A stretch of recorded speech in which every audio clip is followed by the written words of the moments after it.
believe it.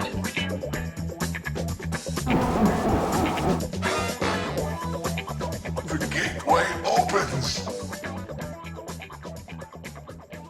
Hello, everyone.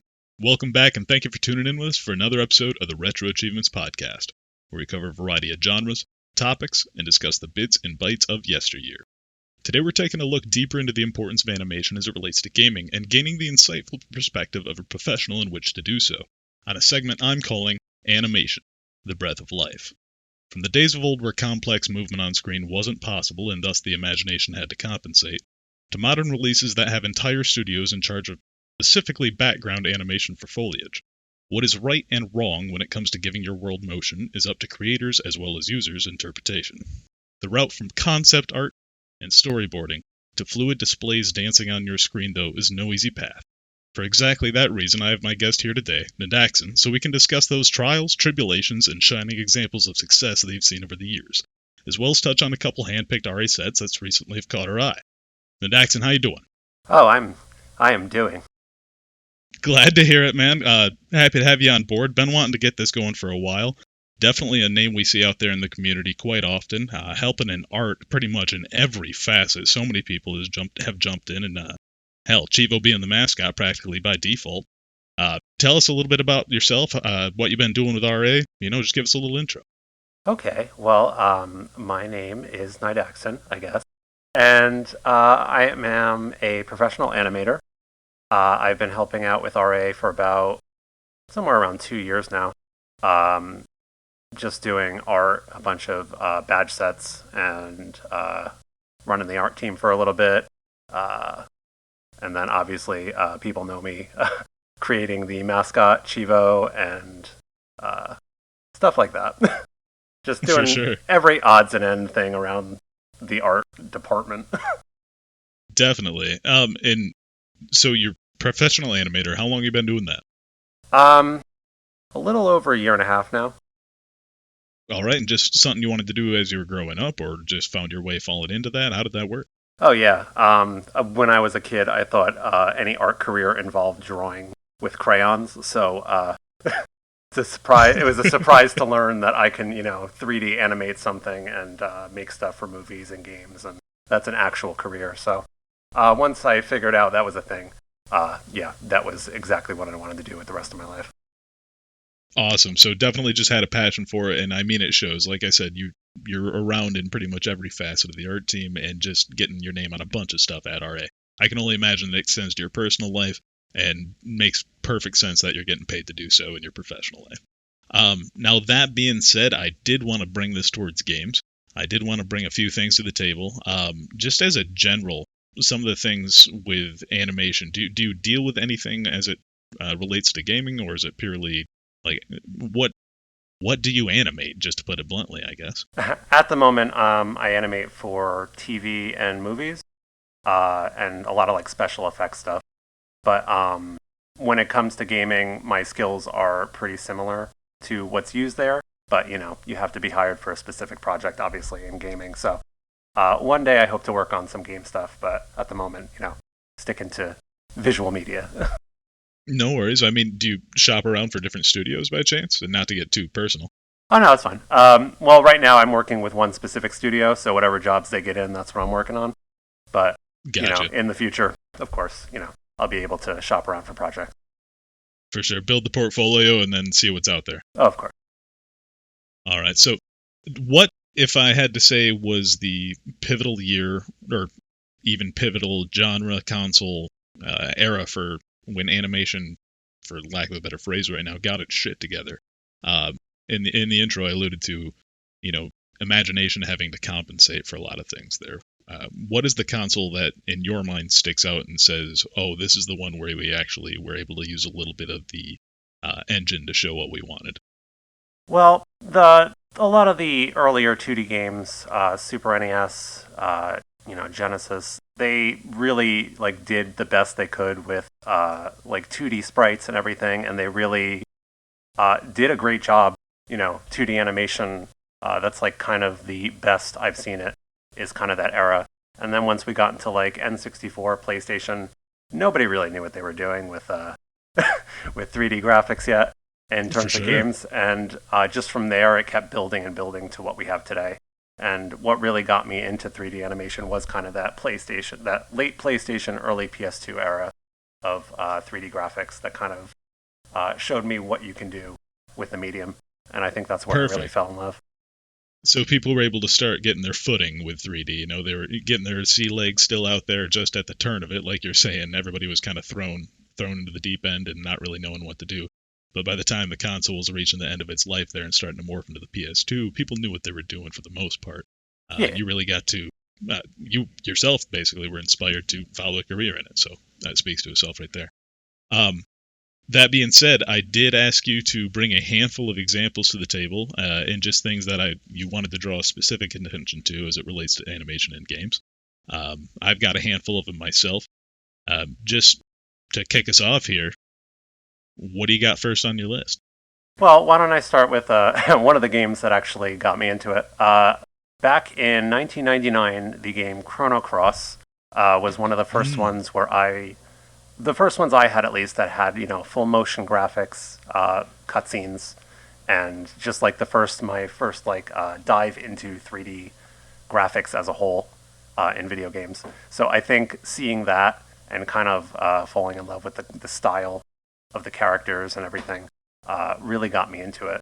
In terms of the animation stuff I want to talk about, there's a lot of stuff they did in that early era because they didn't have a lot of, like, I guess, hardware limitations, you can call it. You couldn't have a lot of polygons on screen at a time, so there was a lot of tricks they had to use to kind of get the most bang for your buck, the most meat on the bone, as you would call it. Sure.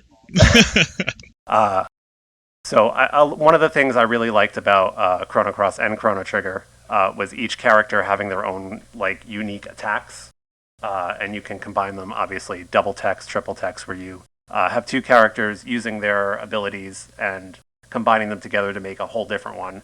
And in Chrono Cross, they had their own animation for everything when you did that. So with over 40 characters and tons of combinations, it was really cool to see all the different characters' special attacks and every animation that they used. Not a small undertaking at all to get all that work done. Good Lord. Lord. Of course. I don't know how many people were on a team for a game at that time, but the animators were probably overworked with all the stuff they had to do. One of the cool things they did back then, and they still do to this day, to a degree, but they had to do it more back then. If you kind of look at a graphics or a cutscene from there, like an in-game cutscene, and you see all these sparkly effects everywhere, those aren't actually running an engine and rendering in real time on a PS1. So what they had to do was they would take a flat image plane and they would just have an animation, a pre-rendered animation play on it. So that's where you see those kind of pixelated explosions and things like that. And all right. If you layer them correctly, they can look pretty good, and you can get a pretty good visual effect out of that. So there was a lot of that back then, and I just when I was first starting in animation, I tried to kind of emulate that same thing, trying to get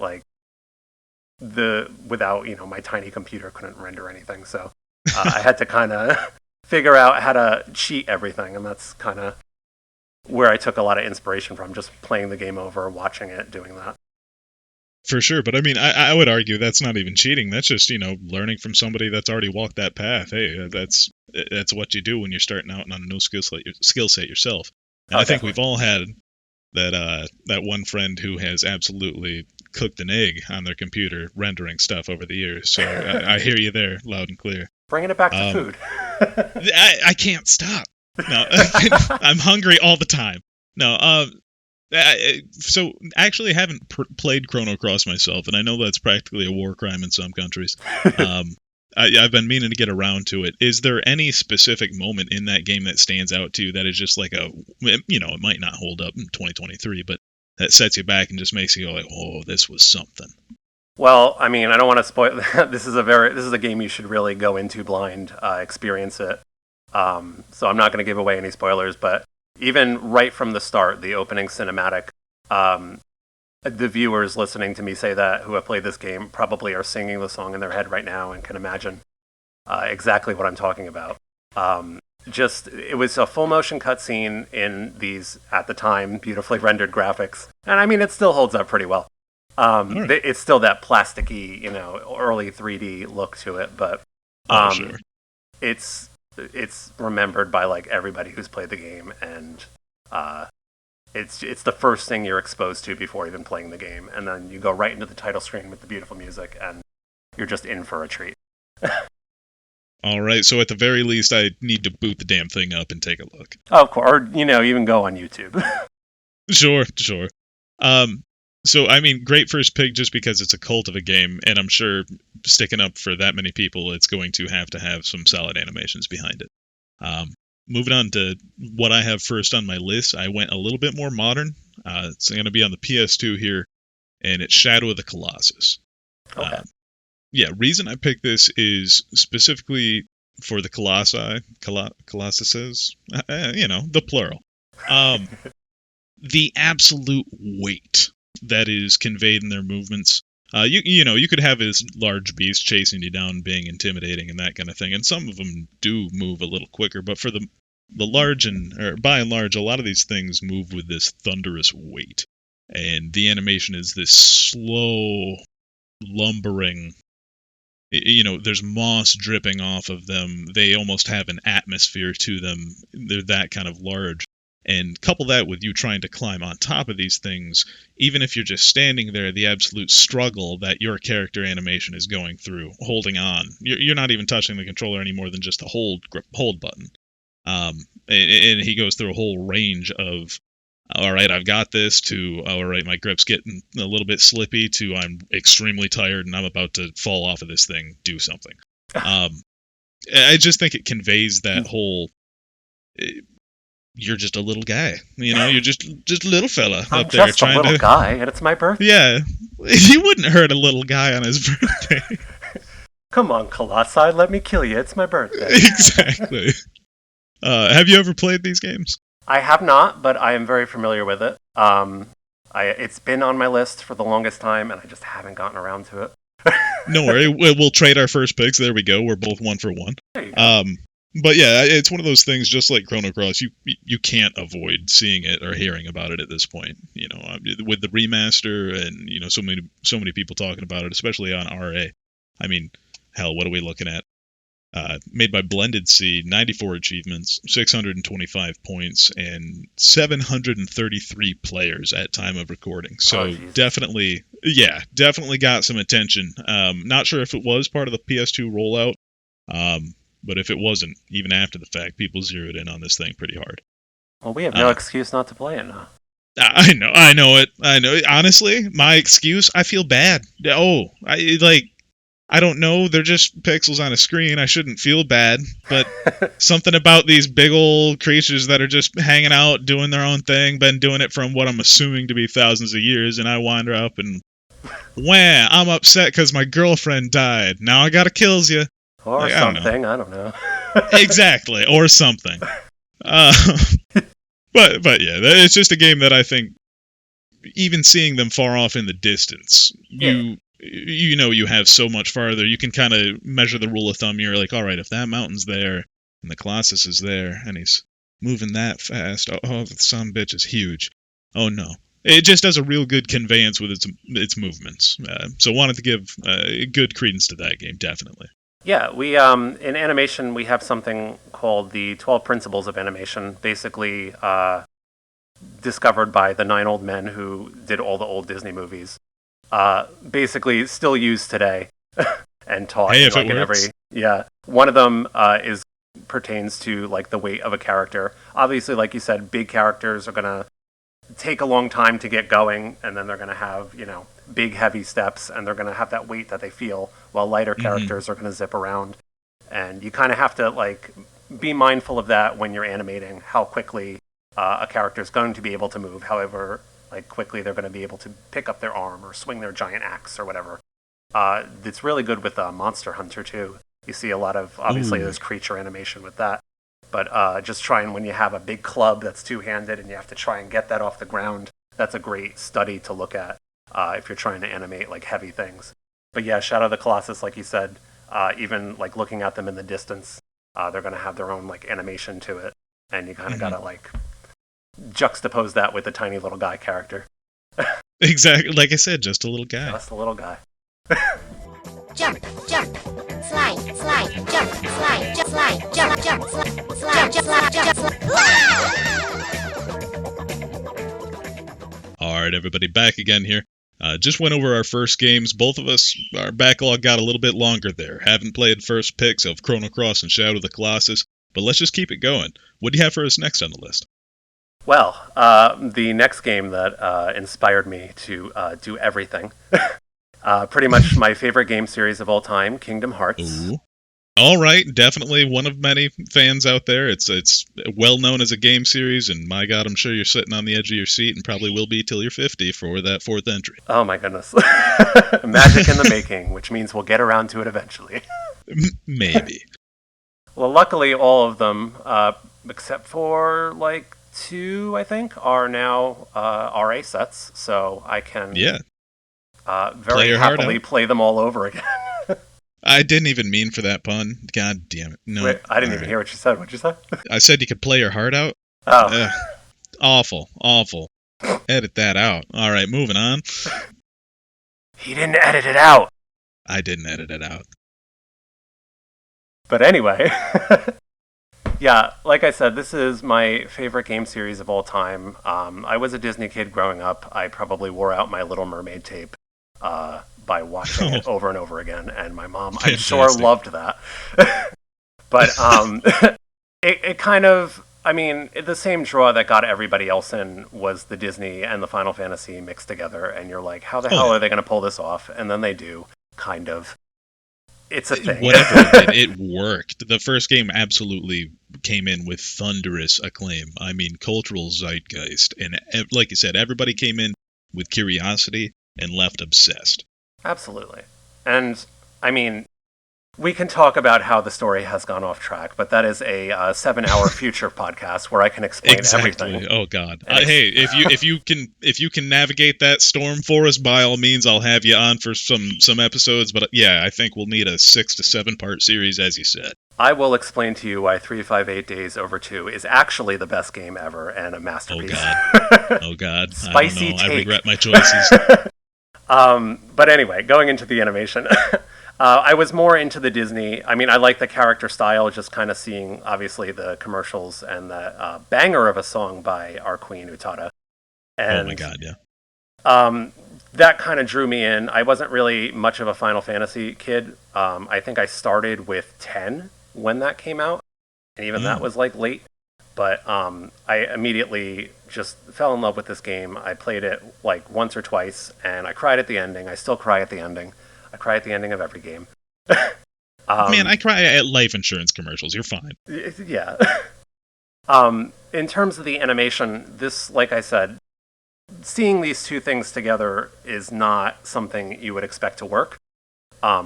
When Donald Duck and Goofy G-Dog talking to Cloud Strife has to be taken seriously on screen, you have to kind of animate in a way that's going to blend the two very different things together, and I think they did a great job of that. One of the big things that they did to do that was they animated Sora kind of like as an in-between character.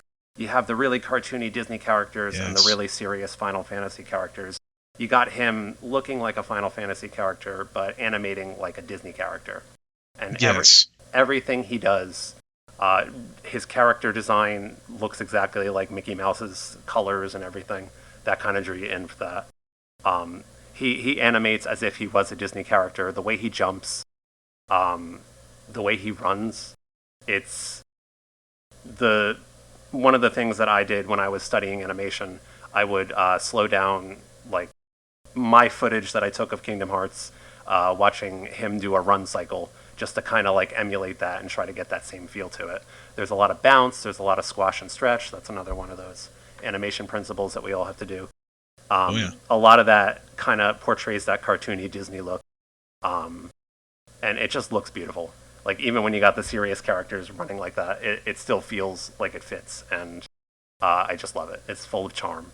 And it's a perfect pick, and something you drew attention to, just the fact that Sora is that bridge for the big gap between Disney and Final Fantasy is something I never would have put together, but makes so much sense once you say it. Yeah. It's those it's just the biggest thing that sticks out to me is those large clown shoes and the way he just kind of gallops around, just clomp, clomp, and it's so cartoon Disney-like, you're right. But everywhere from the shin up, all the belts and chains and the spiky hair, that's Final Fantasy through and through. Oh, yeah. Oh, yeah. God, you got to wonder how many boardroom meetings sat down just around that character design alone. Oh, you know, with a powerhouse like Disney, they're going to make sure that every little P and Q is checked. And even I wish we could like just play the animation on screen just to like point out like as a PowerPoint presentation of how amazing this is. But like if you look at Sora walking or running, like every little dangly bit on him, that's the scientific term we use in the field. Every little highly. Yeah, every dangly little bit that he has on him, his hair, his copious amounts of emo chains, his big banana shoes, like his pockets, his baggy pants, everything's got a little bit of motion on it. We call that overlapping action. That's kind of like when like a secondary thing, like the hair and everything, moves independent of the character.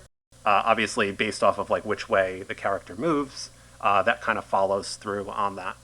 Adding that in on every little part of him, even like to a subtle amount, just shows like the great level of detail, and it just so adds to the life and the charm of the character. And when you look at games from that era, like their sleeves are like stapled to their like biceps. Like absolutely, they don't have that kind of like little tiny design on everything, and that just makes it stand out.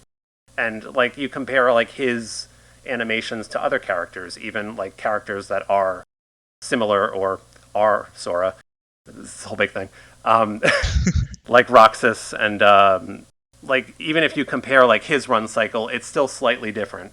They do this, they give each character like their own unique personality. They stand different, they run different, they attack different, even though they're similar characters in themselves. You notice the lighter characters, the ones that are more magic based, kind of move around a lot quicker.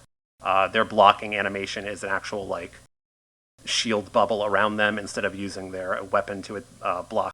The heavier characters will, like the same thing we were talking about with the Colossi, have to take these big swings in order to move because they are brandishing heavier weapons or they're doing bigger, stronger melee attacks. And that just adds to, the difference between the characters, and still, just by looking at the animation, you can tell what kind of character they are right off the bat. Yeah, it adds a lot of personality, even without them saying a word. Right. And I mean, absolutely. When you got a story as batshit crazy as this, you need to pretty much they make have everybody to love pretty the damn characters. distinct. Yes, absolutely. And one thing I wanted to bring up about that game too, just the journey through the different worlds and how each of the different worlds were represented. They are all Disney, but the one that sticks out to me is Tim Burton's Nightmare Before Christmas. Yeah. That world, just because it's the one that says oddball compared to the rest. And all those kind of thin, spindly creatures had a little bit more of a snappy animation to it, a little bit, like creepy Halloween feel, duh. But they were able to capture that and still work it into the overarching style as well without it feeling too outlandish and right at home. Yeah.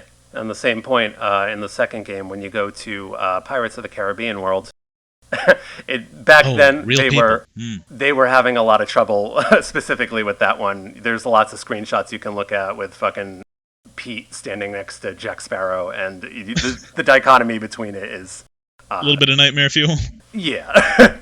But we'll see what we can do about getting some of these pictures and animations in the show notes, because this is just too visual not to try. Yeah, it's just funny when you got situations like that. But later on in the series, once they've hit, PS4, they've done a good job of kind of incorporating the different worlds between the characters and their looks and still making them fit in. And I thought that it's back in the day when you didn't know every single world and everything that was going to be in the game, happening upon these things and seeing them for the first time as you're playing was like such breathtaking. A delight. Yeah. Oh man. So that being said, now that we have what is to be assumed drastic art shift into the step of realism with the fourth one to come, opinions, thoughts, speculations? Well, a lot of people got a little upset seeing the very different art style. I remember they did do an interview, Nomura, the director, did an interview soon after saying that that's specifically for the world that they're in. That's why they look so realistic for there. And I think he kind of tried to show that in the trailer by showing Donald and Goofy at the end, still in their Kingdom Hearts 3 style. In terms of what I want to see and speculation, I have no clue. I cannot predict where this is going. Right, yeah, fair. Predict the path of a hummingbird. That's pretty much just what I asked you, yeah. I would love to see a lot of fans want to also see this, where you kind of have Sora doing the more realistic stuff, hopefully, incorporating newer things like Star Wars or Marvel, while having the older characters playable in the old Disney worlds to kind of give you that Disney feel, and kind of mixing those two together just like that. I don't know if they're going to do that. I would love them to do that. I want a game with Aqua and Kairi, but, they're not going to do this for me. Hey, like you just said, we do not know that hummingbird can fly anywhere. And that point about having the Sora interact with the realer people would help with that juxtaposition we just detailed with the Pirates of the Caribbean thing. Yeah. You wouldn't have to worry about blending those two, unblendable worlds. That being said, what do we have next on my list? Let's see here. Okay, yeah. Definitely kind of in the same vein of being able to lend a cartoon feel to the world. And I'm glad you brought up that term, what was it, overlapping action? Yeah.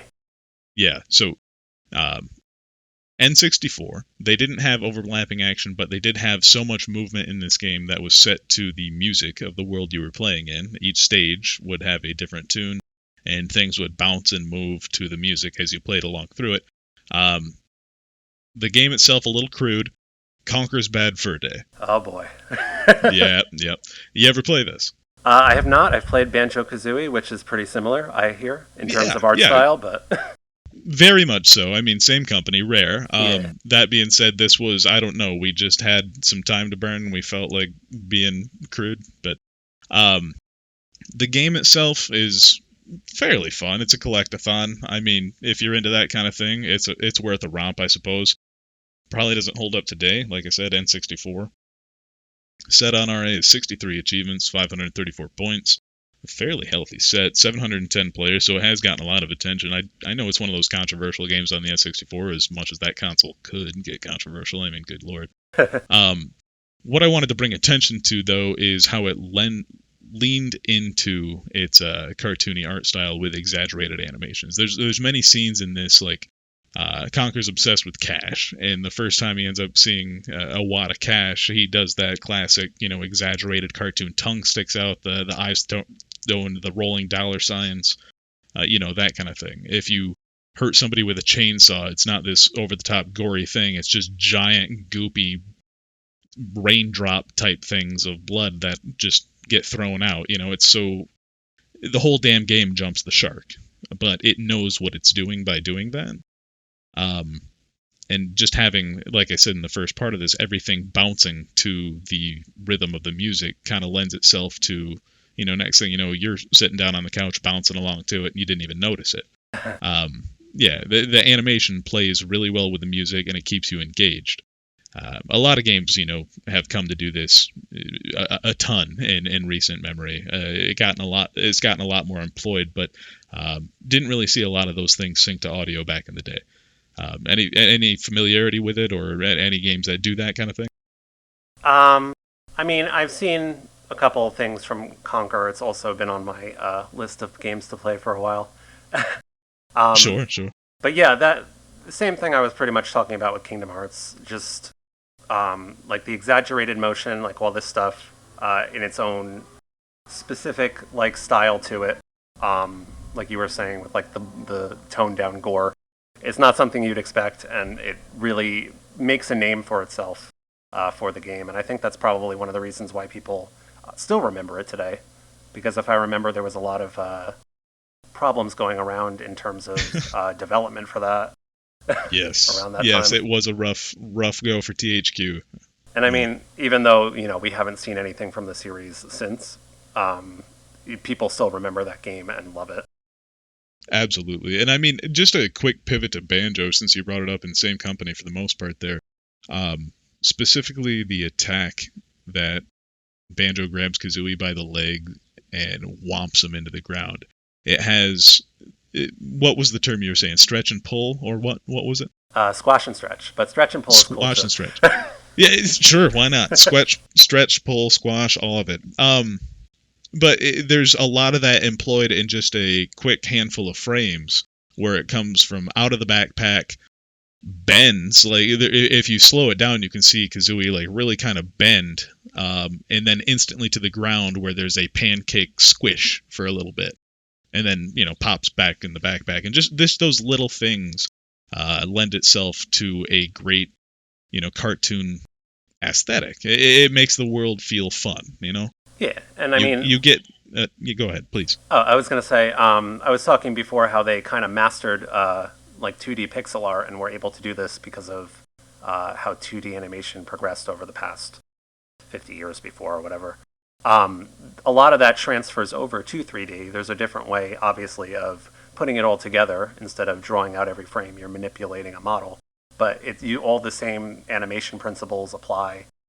You can apply things that you mastered in 2D into 3D once you learn how to do it. So, like Right. you were saying, like it translates really well and gives the game its own special feel. Absolutely. It's those little things that add a lot of longevity. There's a reason we're still talking about them, Yeah. Definitely. So, I mean, just kind of keeping it moving, what do you have for us next? Well, I got two more to talk about. One of them this is going a little bit more into the future, so we're All right. getting a little out of retro. It's going to be Bayonetta. Ooh. When I first saw this game, I just looked at how ridiculous it was, and I'm like, this is right up my alley. I'm Yes.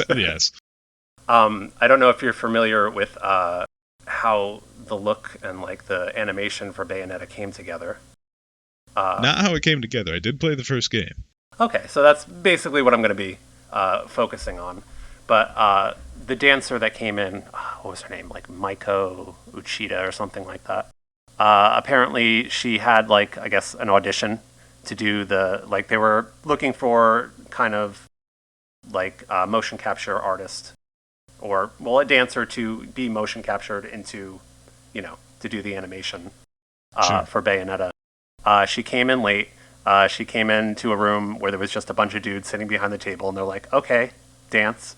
And then she starts dancing, and she does this like amazing, like unique style. And they were just amazed. They even said in the interview, they kind of just forgot about all the other people who auditioned, and they're like, this is the girl that we're going with. Wow. I didn't realize that she was based off a real person, the movements. Oh yeah, if you go on YouTube, you can search for, I think, making of Bayonetta, you'll find it. Wow. Wow. They just stuck her in a motion capture suit, and that same day they got like all the footage they needed, and apparently used Good every Lord. bit of it for like. I was going to say, I couldn't believe a real person can move like that. Some of those leg moves, good God. Well, here's the other thing. We look at Bayonetta, and she's built like a giraffe. Her legs are True. They go all the way down. They're huge. And there's Absolutely. nobody that looks like that. When you get motion capture data, you do have to do... it's basically kind of like a rough skeleton of the animation. You do have to have an artist go in and kind of tweak it, add all that extra exaggeration and stuff like that. So you can look at this wonderfully talented woman dance, and you can see like that's exactly what I'm seeing in game. But there was a lot of work behind the animators who had to kind of add to it and plus it in order to get it to where it is today. But Gotcha. I just thought it was really cool how unique of a character just based off of like one person's dance you can get. And you wouldn't really expect, obviously, somebody strapping guns to their heels and shooting 4 different guns at the same time. You wouldn't expect something like that. So in a situation like that, you kind of have to be creative and think of what kind of movement they would have, how they would act, how they would walk, how they would carry themselves. Bayonetta is a very iconic and strong character, and I just thought it was really cool that they were able to, get that from one person. Absolutely. I can only imagine what just having her as a friend would be like. Clear the house out if there's a problem, I'm sure, with no problem. Good God. A big thing with Bayonetta too is a lot of her movements are very fast, and she's wearing like obviously kind of like a monocolored dark jumpsuit with her dark hair. Mm-hmm. So you, in order to kind of like see where everything is moving, one thing that they did, having the guns on each of her limbs at the very end be a bright color. When she's moving really fast, you can kind of track where her limbs are based on those colors, because they're going to contrast so differently from the black suit that she's wearing. So you Good reference points, yeah. Yeah, and you can see a lot of the strong poses that she. If you think of Bayonetta, you think of dancing and strong poses. You can see between those, and it was really easy to animate and track and read where everything is and what was happening on screen, despite there being bullets everywhere and hair and just all over the place. No, and that's definitely what gave that game character. 100%. That game lives and dies on bad bitch Bayonetta. Like 100%. And you say that's one of the first things you think of is the dancing and the legs, and I think one of the first things I think of is playing that game, trying to do one of the moves and almost snapping a goddamn ankle in my room. But it's an absolutely fantastic series. So happy they're still doing. Go ahead. You're telling me you also tried to memorize the dance choreography when you were there were some young dumb years. There were some young dumb years. It was this 360 game. Cut me a break. That was young. Yeah, I totally didn't do that last week. No, but it's. I'm happy to see the series is still getting love. They're putting out that kind of side tangent RPG looking thing where it's like a chibi kid looking version of her. It doesn't play anything like the others, but still, they're giving it attention. I'm going to play because I hear down this rabbit hole already.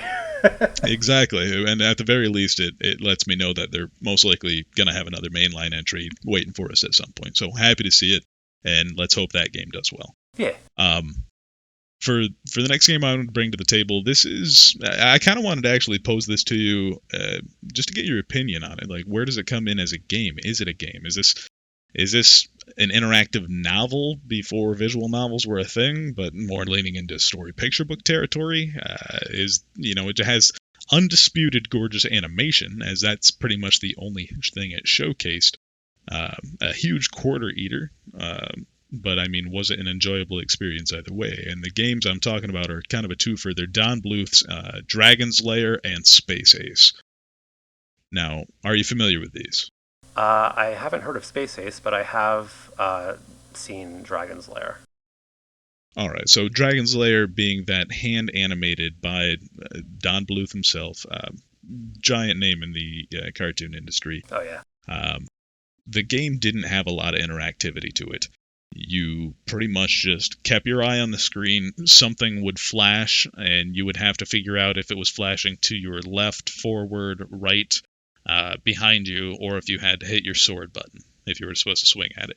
You didn't directly control the character, Dirk the Daring. You just kind of hit one of those prompts, and it would play, the next pre-recorded animation that it had for your sequence.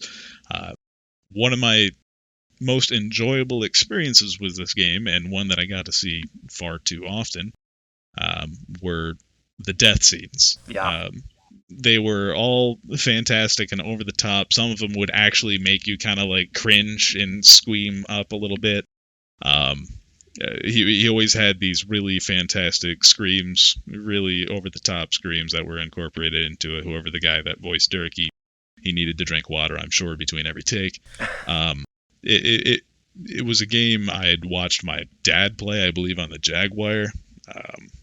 Just a lot of time with this game, and what better to showcase animation? That's why I wanted to ask you, kind of like, where does this straddle the line? Is this even a game? What do you think about this? Is it worth sacrificing gameplay for the sake of animation?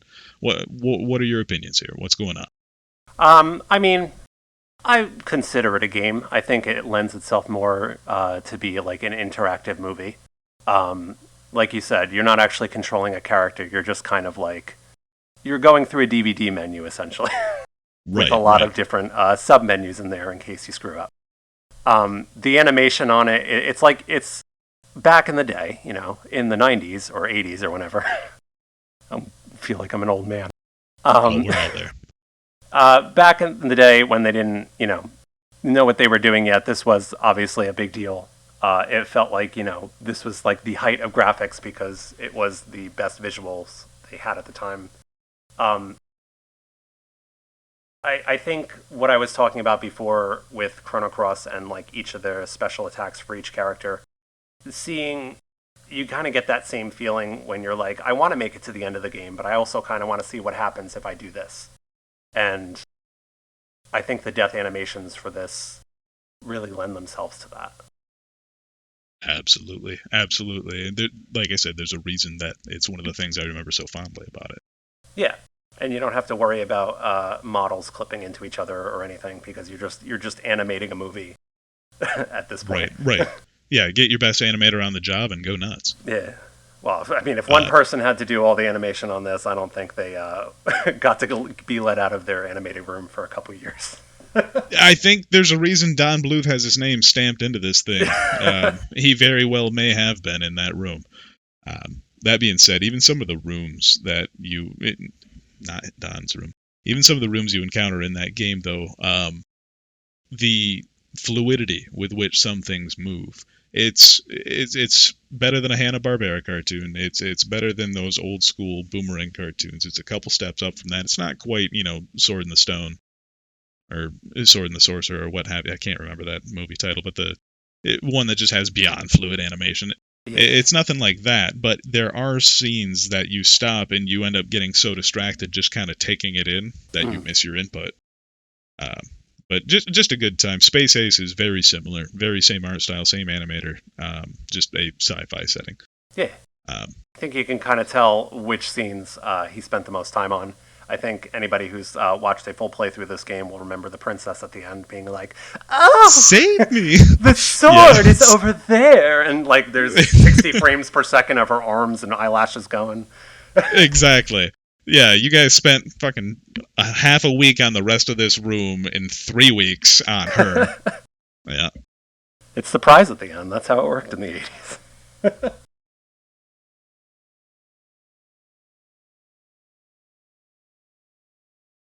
Oh, did you get cut off? Hello? Did I get cut off? Oh. All right. There we go. So you do still have another one on your list for us there. I do. Do you have any left that you want to talk about as well? Or I do. I have a few of them that I'll save for after the break that I'm just calling honorable mentions because I don't really know how they qualify.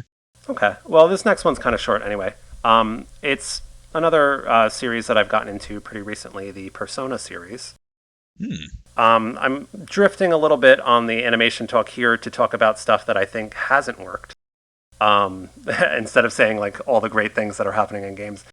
Some of the things that I noticed, especially in the Persona series, but happens a lot in these older games as well. There's a lot of times when animation is just not polished enough, where you kind of see small things that kind of take you out of the game. Obviously, a big pull of games is being able to kind of be sucked into that world and suspend your disbelief that, little creatures are shooting fireballs at you or whatever. Sure. Obviously, in Pokemon, that's you got to kind of suspend that disbelief there. Need it. There's something that I noticed in, I played 3, 4, and 5, Persona 3, 4, 5. I noticed it in all 3 games, and I think these games are very similar to each other, and that's kind of why you kind of have like the same issues going on, because I think they found one way of doing things and just kind of kept going with it. There are times when you look at the feet of the characters and they're doing a walk, and you might have noticed this in other games as well, where they're doing a walk, and instead of their feet looking like they're pushing off the ground, it's kind of like they're on a treadmill and somebody is just kind of pulling them along, and they're kind of doing like a treadmill walk along the ground. Yep. And then you see them kind of do that and also turn because they didn't make their own turning animation. Yep. Even in the latest entry, Persona 5, I kind of noticed, you look at the ground and like their feet are kind of like drifting above the ground because they didn't animate it properly. And I have to give like such high praise to the design style of Persona 5, because it's just beautiful the way it looks with the menus and the splash screens and all the visual effects and everything they have with it. They do a great job of that cheating I was talking about earlier, where you're covering up things and mistakes with all these effects and stuff over the screen. They still have a kind of issues here and there with the kind of slidey feet thing, and every time I see it, it takes me right out of the game sometimes, and it's kind of hard to get back in. I don't know what it is with. Forgive me if I'm wrong here. It seems like JRPGs are really guilty of doing this quite a bit. Yeah, a big issue that is the fact that a lot of them become 40 to 100 hour games. So you kind of got to cut corners somewhere if you need to finish in time. Right, yeah, you can't make every player or every character model's feet interact with every single surface. You got me there. But my point here is that if you have such a strong visual style that Persona 5 has, you can get away with this not unpolished, but not fully polished animation or little mistakes here and there. It's a cut corner you don't really feel too much because the game rocks. Exactly. And I played that game at least 3 times through, and I still have to play the Royal. Yeah. And that is an extensive game. That's not just a picking up for an afternoon or two. Ooh, Lord. Yeah, I'm going through 3 right now, so... I hear from a lot of people that it's worth its time, and you're just another on the list. I need to check this out. People have been telling me it's so many games in one just because there's activity on activity. Oh, yeah. Need to check this thing out. And that kind of lends itself to the animation department there as well. Hey, we're going to have you be able to do a little bit of everything in this. Good luck. I do have to say, if you're going to play this game, go into it blind, but you're not going to be able to do everything 100% on the first playthrough. I think you're going to enjoy it a lot more if you kind of just play it by ear, and whatever happens. Don't try to make friends with everybody and max out your friendships all on the first try. You can do it, but you have to follow a strict schedule. Just where do you think we are right now?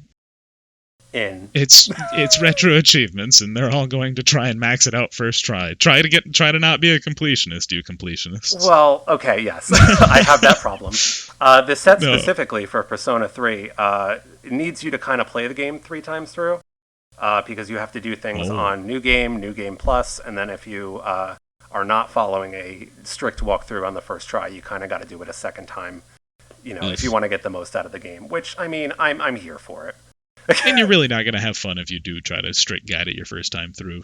Come on, you're doing yourself a disservice. My OCD does not enjoy that, but I'm I make it happen, damn it. But all in all, it's a great series, a great game. It's a great example and a masterclass on how to cover up animation flaws. But there are some things that, as an animator, I look at and I'm like, I can't get past this. Normal people are probably not going to notice this. They're not going to care. I will. It's like having I was going to say it's like having a doctorate or being some kind of neurosurgeon and listening to medical jargon in a TV show. You instantly get snapped out of it, I'm sure. It's like, this is bullshit. Yeah. This time I'll let you go, but the next time we meet, you won't be so lucky. You serve me now. All right, everybody, welcome back. Those were a handful of our picks. I do still have a couple of honorable mentions I wanted to bring in. I only call them that just because I wasn't quite sure where to fit them in. There's a couple things here that are either too modern, I'm not even sure if it qualifies as animation, or just a point to talk about. The first thing I wanted to bring up, Cuphead. Modern game. Oh, dear. But made in the style, so very faithfully of that rubber hose animation era. Now, the music played itself in the era perfectly. The animation played itself in the era perfectly. The only thing that didn't was the control scheme, and thank God they modernized that because I didn't want to deal with anything retro. Thoughts on that? What do you think about this kind of game?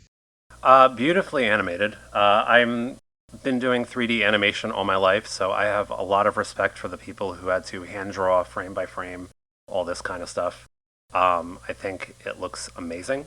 I don't know if I'll ever play it because of how hard I hear it is. But I can only take so much.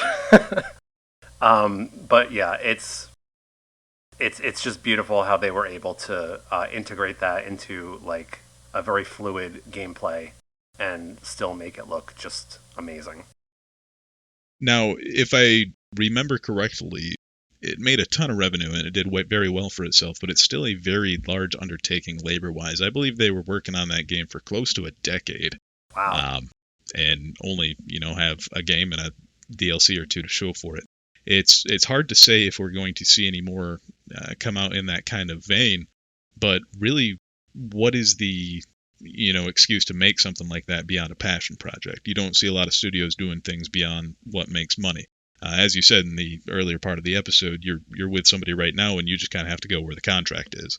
And the contract isn't going to be in, hey, we're going rubber hose style, guys. Everybody break out your pencils. So it gives me hope that it made cash. It makes me a little bit trepidous that it won't be continued.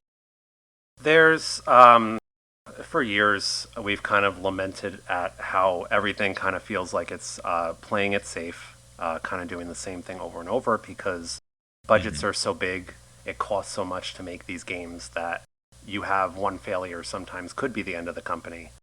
We've seen that happen a lot, unless you're like Nintendo or something, where you can keep, releasing buggy games and everybody will still buy them. But spicy take. Anyway. I think that the world is better, that people are creating these things. Unfortunately, we only really see this kind of innovation from indie producers who don't really have a lot to, not really a lot to lose, but they don't have a big company and hundreds of employees to, that they have to make money to keep afloat. So to see things like this come out, I think is always great. And I feel like we're starting to move into kind of a direction where there are some games from bigger studios who are kind of pushing things and trying new IPs. But I would love to see more stuff like this come out. Yeah, definitely. Next thing I wanted to bring up, just to kind of keep things moving, because I do want to, like I said, I got a couple honorable mentions. I'm just going to send you a short little clip here. This is from Castlevania 3. I'm going to include it in the show notes as well. It's the Stage 1 intro before you actually get set to play. And it's just a cape flourish he does. It says, just sets the tone. You have some lightning strikes that play. He's praying at a cross, stands up, and flourishes the cape, throws the hands on the hip.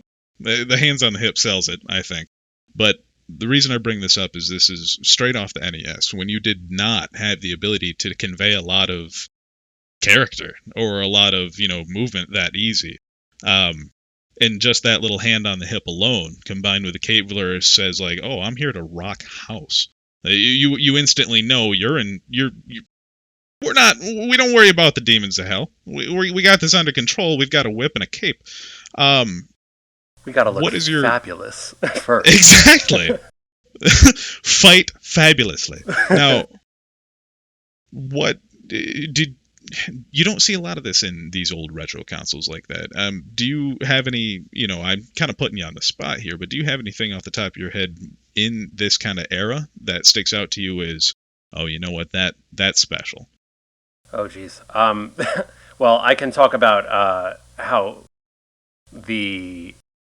you didn't really see that a lot early on because of, obviously, console restrictions, not having a lot of space on the cartridges. Yeah, you're sacrificing, half a stage there just for that intro. You don't actually see that giant cross, I don't believe, in the game, Yeah.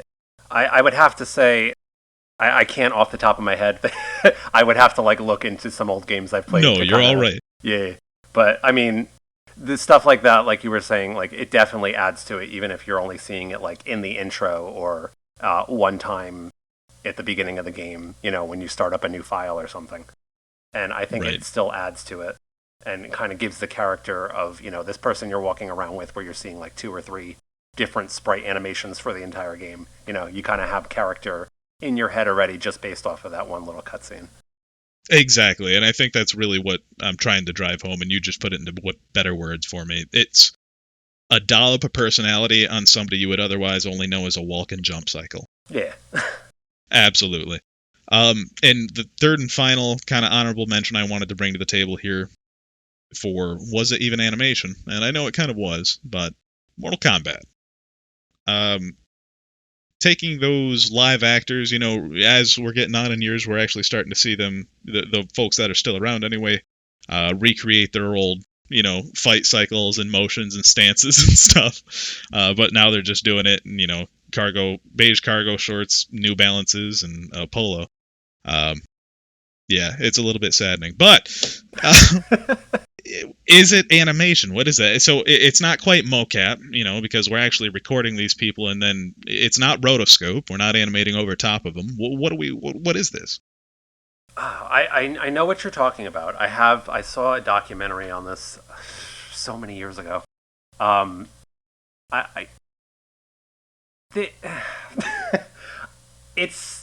It's animation in the same way that stop motion, I would say, is animation.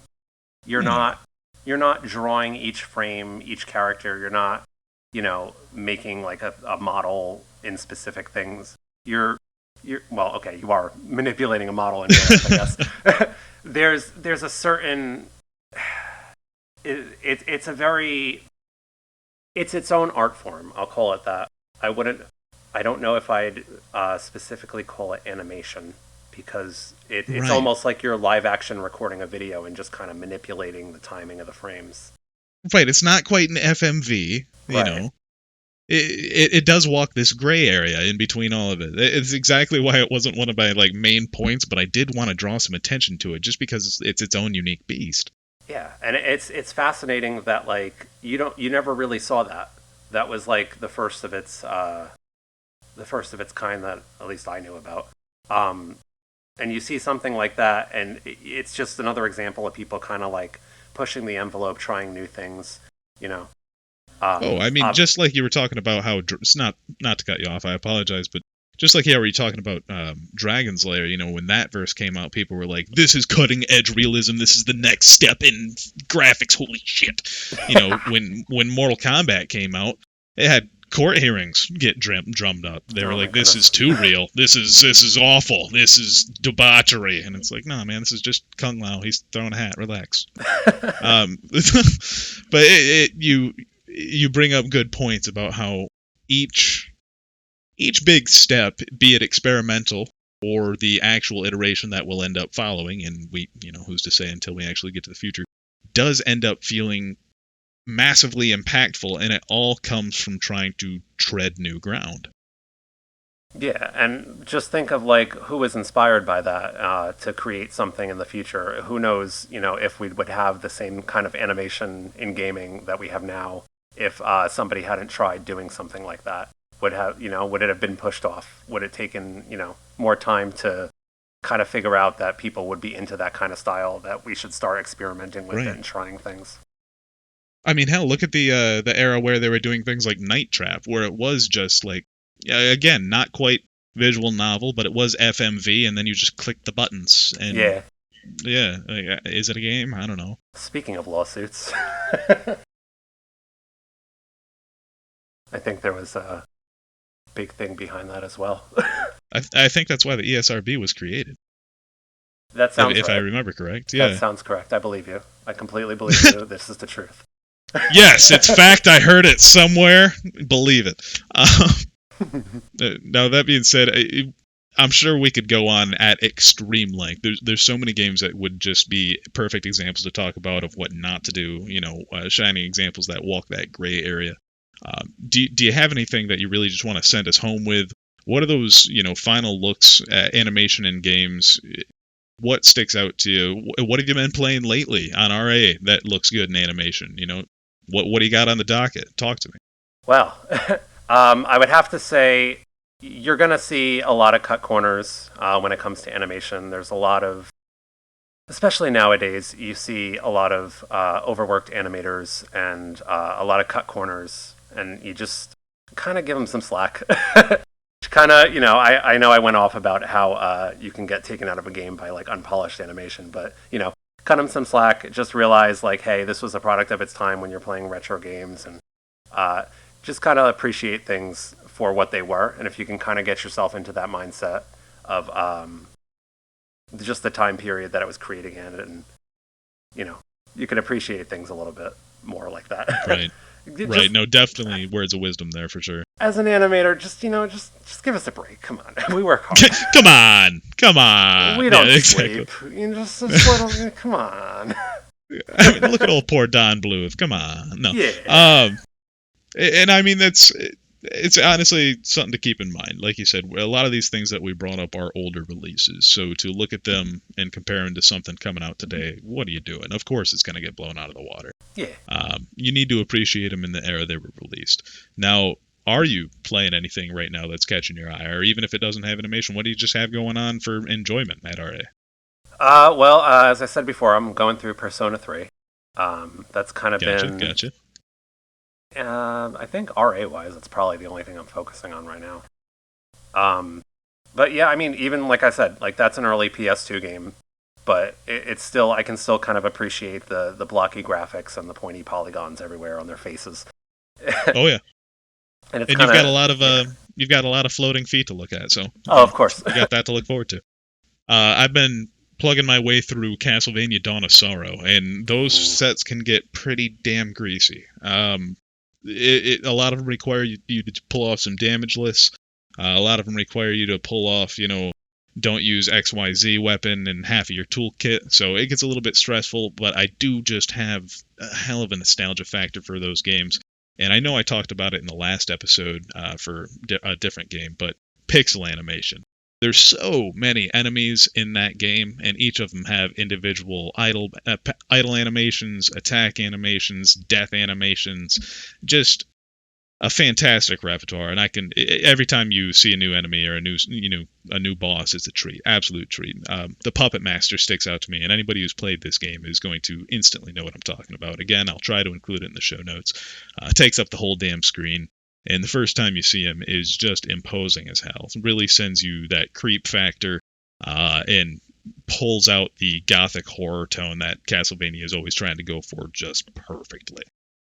So that's what I've got going on. I also wanted to draw attention to Torda again. He is, I believe, the only person still struggling through the podcast play along with Star Wars Dark Forces. Buddy, if you get through that thing, you're still got an open seat on this podcast. But more importantly, what I'm hoping to do is drum up a better form, either through votes. I'm going to be working through the events team, actually, to get a new game set that you guys have a lot more input on.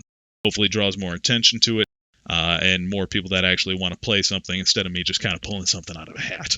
So, still in the works on that. Give it time for that to look forward to. Anything to send us off with? Any final words there? Animation is good. Animation is good. All right, guys. Thanks for tuning in, and we will talk to you next time.